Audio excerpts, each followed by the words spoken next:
Welcome to This Explainer. Look, today we're tackling a topic that's pretty heavy, but it is absolutely crucial for your health and for the health of the people you love. We're talking about the reality of pancreatic cancer. I want you to think for a second about some incredibly prominent, beloved public figures we've lost over the years. People like the hugely influential politician Shintaro Abe, the legendary actress Kaoru Yachigusa, the fierce baseball manager Senichi Hoshino, iconic sumo wrestler Chiyono Fuji, brilliant manga artist Tako Saito, and the well-known TV announcer Daisuke Sugaya. So what do all these absolute titans of the respective fields have in common? Well, every single one of them had their lives cut short by pancreatic cancer.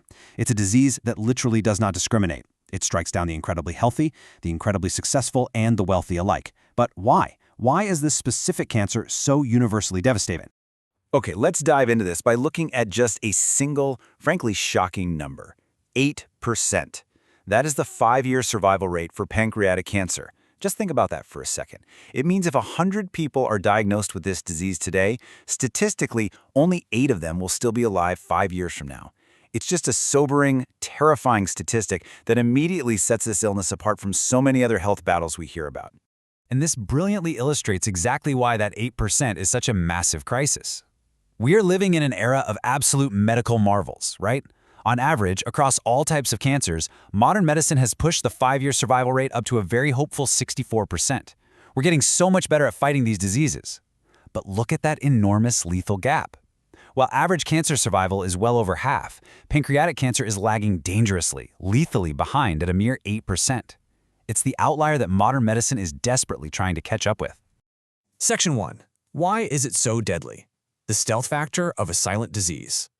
This brings us to the most urgent question. Why is this specific cancer notoriously difficult to catch and just so incredibly hard to treat effectively? Well, the first major reason is actually structural, right within our healthcare routines. Think about going in for your annual checkup. We have these highly effective, standard screening processes for a lot of major cancers. You get a colonoscopy to check for colon cancer. You might get an endoscopy for stomach cancer. Women get regular pap smears for cervical cancer. These tests are routine, they're expected, and here's the kicker, there's absolutely no standard, universally applied screening process for pancreatic cancer. Because there's no default test, by the time doctors actually go looking for it and find it, it's usually already too late. Beyond just a lack of screening, the biology of the cancer itself is exceptionally aggressive. When we finally arrive at a late diagnosis, doctors are faced with a grim reality, characterized by 3 main hurdles. First, this cancer easily and rapidly metastasizes. It spreads to other vital organs before you even know it's there. Second, because it's usually discovered in these much later stages, it's often entangled with major blood vessels, which literally makes it surgically impossible to remove. And third, even if we try to fight it medically, pancreatic cancer cells are notoriously stubborn. Standard anti-cancer drugs and chemotherapy just have a very low efficacy rate against them. So it's basically a perfect storm of a disease that hides well and fights really, really hard. Section 2. Hidden signs and strange symptoms. What your body might be whispering.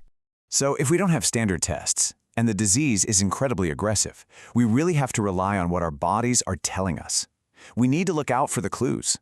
While obvious symptoms are frustratingly rare early on, they do exist.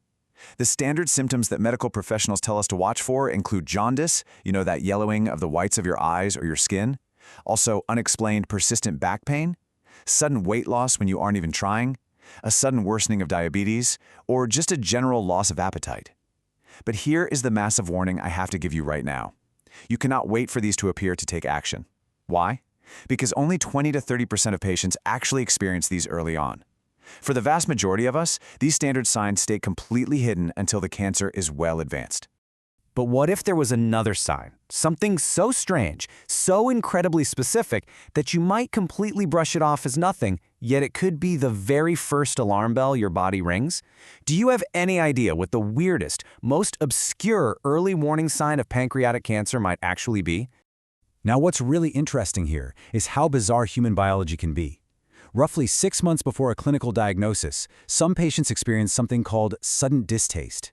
This is an unexplained, abrupt change where your favorite daily indulgences, that morning cup of coffee you usually love, your favorite evening glass of wine, or even tobacco, suddenly taste incredibly strange, metallic, or just totally unappealing.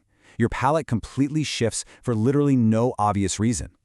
It is an obscure but vital warning sign that a systemic change is happening inside your body, long before any pain or jaundice actually sets in. Section 3. 4 major risk factors. Are you in the danger zone? Let's move on and see how this builds into an actual profile of who is most at risk. We've talked about the symptoms, but proactive health means knowing if you're in the danger zone to begin with. There are 4 major risk factors that you need to mentally evaluate for yourself and your family. Let's walk through these 4 steps carefully. Step 1. Do you have a family history of any cancer in your close relatives? And we aren't just talking about pancreatic cancer here. If your parents or siblings had ovarian, lung, or colon cancer, your baseline risk is elevated. Step 2. Have you ever had any minor abnormalities flagged in past abdominal echoes or CT scans? Even if a doctor just noted a harmless little cyst or slightly swollen pancreatic ducts in passing years ago, that is a real reason for vigilance. Step 3. Have you had past pancreatic illnesses, like acute or chronic pancreatitis? That prior inflammation definitely increases your risk. And step 4, which is incredibly important, the sudden onset or sudden worsening of diabetes. Why? Well, because your pancreas produces insulin. If a tumor starts growing, your pancreatic function drops, less insulin is pumped into your body, and your blood sugar spikes abruptly. A sudden diabetes diagnosis in an otherwise healthy adult is a massive red flag that your pancreas is under attack. Section 4. How to protect yourself. Taking action before it is too late.